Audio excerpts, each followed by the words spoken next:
नमस्कार दोस्तों, मैं विनोद कुमार मिश्रा अपने एम्पैथी एक्सप्रेस में आपका स्वागत करता हूँ।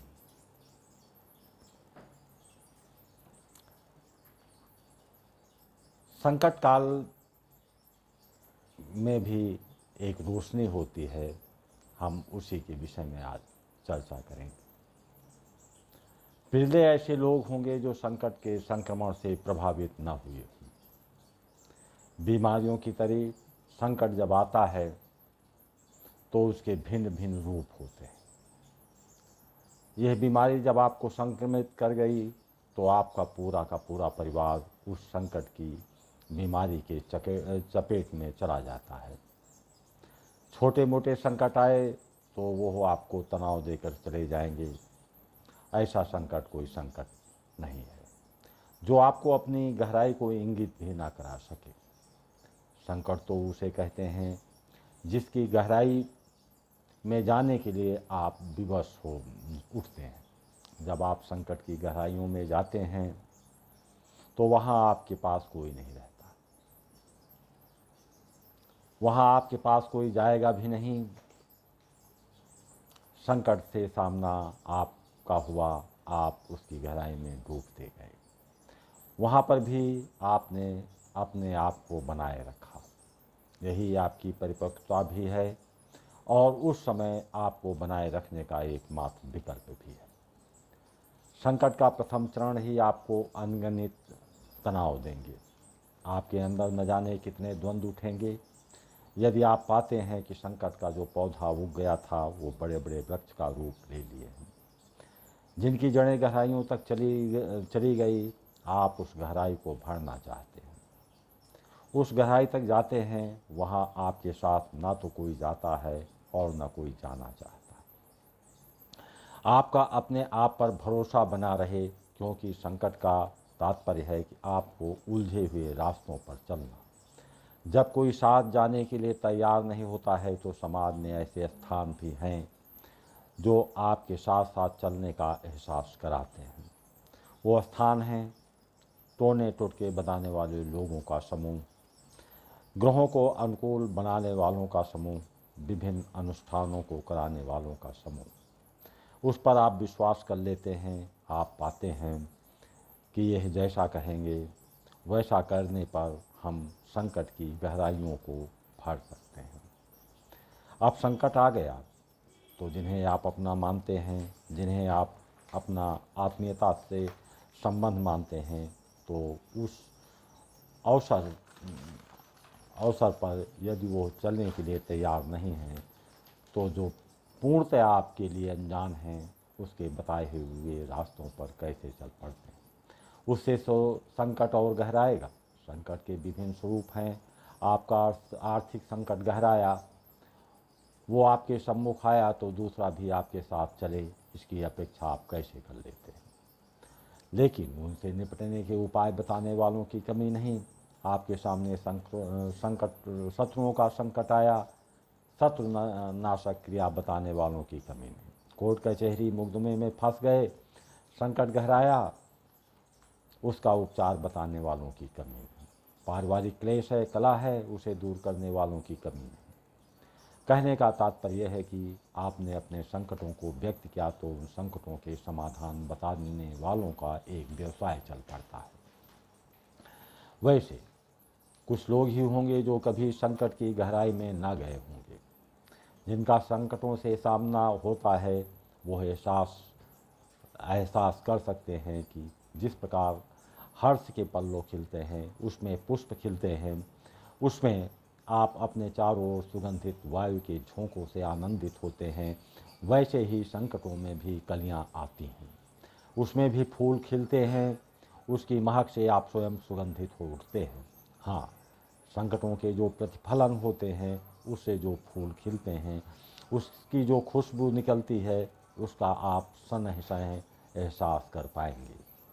अब चलते हैं, संकट का दौर आया, संकटों से घिरते गए, उसकी गहराई में चलते गए। वहाँ वो सबसे पहले तो आप पाएंगे कि जगत की सच्चाई क्या है। आप अकेले हैं, आपकी यात्रा अकेली है। जिस पर आपको ही चलना है। आपका कोई साथ निभाने वाला नहीं है। सफलता की अवधि में आपने न जाने कितने भ्रमों को पाला होगा। कितनों ने आपके सम्मुख श्रद्धा का, अपनेपन का, मान और दिए जाने वाले सम्मानों का प्रदर्शन किया होगा। ये सब संकट के समय लुप्त हो गए। दूसरा, यदि आपका सब कुछ ठीक ठाक था तो आपके अंदर अपनी सफलताओं का, अपने ऐश्वर्य का, अपने बहुतेरे निर्णयों का, अपनी समस्त वासनाओं की तृप्ति करने के साधनों का, या दूसरे शब्दों में कहें तो किसी न किसी बिंदु पर आपने कोई न कोई अहंकार तो पाल ही लिया होगा। संकट क्या करता है? वो अपने साथ किसी भी अहंकार को चलने नहीं देता। वो आपको अपनी गहराइयों में जब ले जाता है तो उसकी पहली ही शर्त है कि अपने सारे अहंकारों को फेंक दीजिए। संकट है तो सर्वप्रथम वो आपके सारे अहंकारों को नष्ट कर देती है। दूसरा, उसका रास्ता उलझनों से भरा होता है। उलझनों में किसी पूर्वाग्रही व्यक्ति के प्रवेश पर रोक लगी रहती है। किसी ने पूर्वाग्रह में पाल रखा हो कि उसके साथ सहायता में उठने वाले इतने हाथ हैं। संकट क्या करता है? आपके थोथे विश्वासों को तोड़ता है। वो ये दिखाता है कि आप वास्तव में यथार्थ में क्या है। इस सत्य को पहचानिए। वो भौतिक जगत की यथार्थता को प्रकट करता है।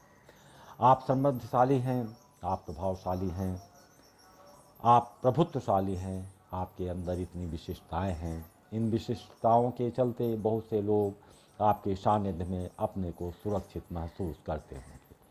आपके सानिध्य का परिणाम ये हो सकता है कि उनका समाज में मान सम्मान में बढ़ोतरी हो। ऐसा तभी संभव है जब वो आपके साथ आत्मीयता का नाता जोड़ पाएँ। आपकी आज्ञाओं की अवहेलना न करें, उस पर आपकी कृपा बनी रहे। इसलिए वो आपके सम्मुख अपने आप को ऐसे ढांचे में ढालते हैं कि आप उस पर पूर्ण विश्वास कर सकें। वो चालबाजी दिखाते हुए अपना नाता आपसे जोड़ता है, लेकिन संकट है कि उसके सम्मुख किसी की चालबाजी नहीं चलती है। जो कल तक आपसे अनुग्रह पाने की आशा रखते थे, उन्हें मालूम पड़ गया कि आप संकट के मुहाने में चले गए। संकट के मुहाने पर जाने का परिणाम भी वो जानता है कि शनैः शनैः आप संकट की गहराइयों में जाने वाले हैं।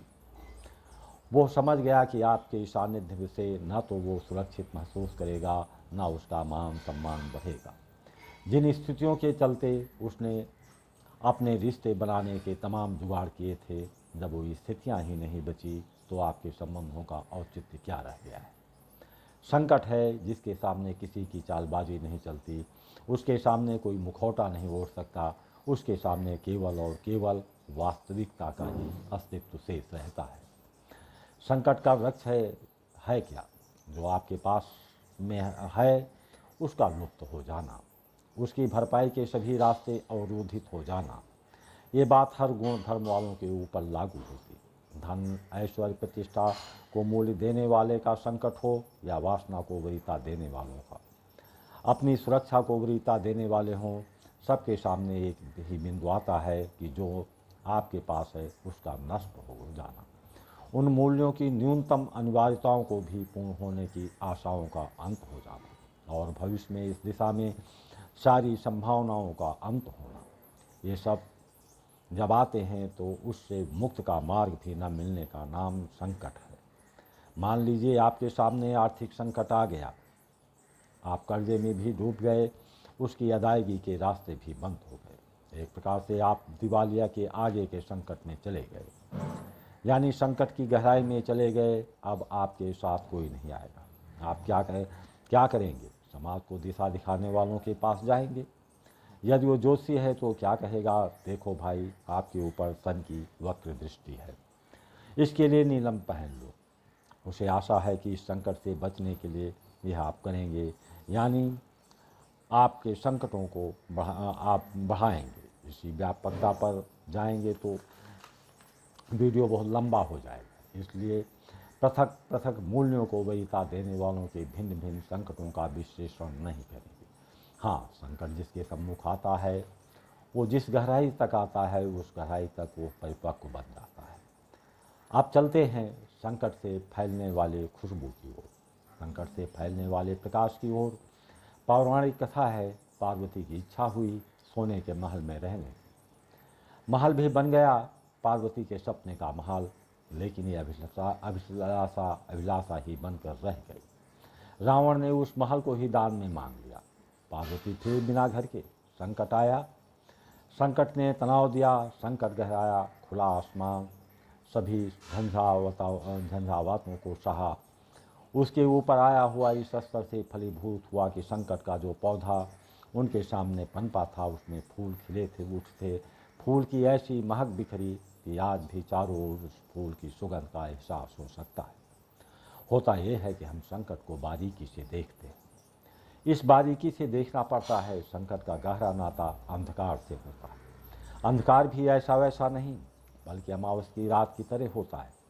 सामान्य रातों में चांद की रोशनी तो देख सकते हैं, परंतु अमावस की रात को आप दूर और दूर टिमटिमाते हुए तारे देख पाएंगे, जो विस्तीर्ण गगन को रोशनी देती है, लेकिन उसे बारीकी से देखना पड़ता है। संकट आया, आपके अंदर एक उदासी लाई। उदासी क्या देती है? गहराई और गहराई पर चलते जाना।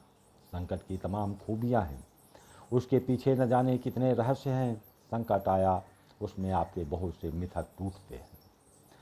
अपने जीवन को न जाने कहाँ कहाँ पर, कहाँ कहाँ से, किन किन से और कैसे कैसे गठबंधों को आपने बांध रखा था, वो सभी टूटते हैं। शेष केवल यथार्थ रहता है, असत्य पास में आ ही नहीं सकता। जब आपके सम्मुख नए नए सत्य के स्वरूपों का दर्शन होता है तो आपके अंदर एक क्रांति उठेगी। जीवन को साक्षी भाव से जीने की कला का विकास होगा। अमावस की रात के तारे अधिक जगमगाते हैं, वैसे ही आप जगमगा उठेंगे। संकट ने आपको मार्ग बताया, ऐसा मार्ग जो आपकी आत्मा में क्रांति ला सकता है। संकट है तो उसकी वेदना भी होगी, उसका दर्द भी होगा। उस वेदना एवं दर्दों की गहराई में जाएंगे। अपने हर्ष काल के आडंबरों से रूबरू होना पड़ेगा। जो जैसा है वो अब वैसा ही दिखाई पड़ेगा। संकट मनुष्य को कमज़ोर बनाती है।